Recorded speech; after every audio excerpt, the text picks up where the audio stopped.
আসসালামু আলাইকুম। এই শাকটাকে আমরা কমবেশি সবাই চিনে থাকি। এটা হচ্ছে বৈতা শাক বা বথুয়া শাক যে যেটাই বলেন।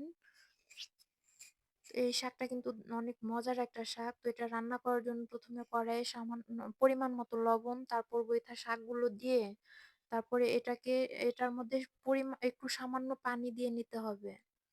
তারপর এর মধ্যে কাঁচামরিচ কুচি, পেঁয়াজ কুচি দিয়ে ভালোভাবে নেড়ে নিতে হবে।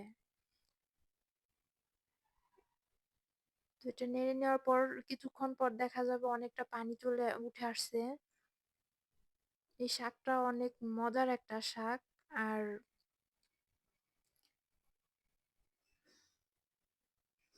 এই শাকটা মুড়ি বা ভাত দিয়ে অনেক মজা। তো এই শাকটা কিছুক্ষণ পর শুকিয়ে আসলেই তারপর এটাকে নামিয়ে নিতে হবে। আর নামিয়ে নেওয়ার পর পরে একটা কড়াইতে আবার একটু পরিমাণ মতো তেল, তারপর শুকনা মরিচ ফোড়ন দিতে হবে। শুকনা মরিচটাকে ভালোভাবে একটু ভেজে নিতে হবে কালো কালো করে। তারপর এর মধ্যে একটু কালো জিরা, তারপরে রসুন কুচি দিয়ে শাকটাকে আবার দিতে হবে। শাকটা দেওয়ার পর এটাকে ভালোভাবে মিশিয়ে নিতে হবে। আর এই শাকটা কিন্তু গ্রামেই পাওয়া যায়, এটা এখন চাষও করা হয়। এটার অনেক চাহিদা। তো এটা গ্রামের গম ক্ষেতে বা ভুট্টা ক্ষেতে বা সরিষা ক্ষেতে এগুলো হয়ে থাকে। আবার অনেকে চাষও করে থাকে।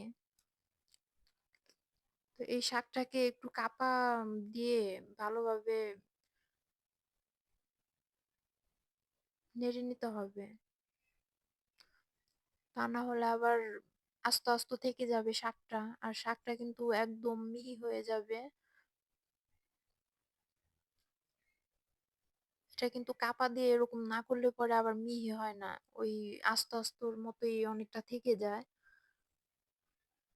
তারপর চারপাশের ওই শাকটাকে ওই খুন্তি দিয়ে নামিয়ে নিতে হবে। তারপর একটু পরে এরকম উল্টে পাল্টে করে নিলেই শাকটা রেডি। আর এই শাকটা কিন্তু মুড়ি বা ভাত দিয়ে দারুণ মজার, আর সাথে যদি একটা শুকনা মরিচ থাকে তো আরো ভালো।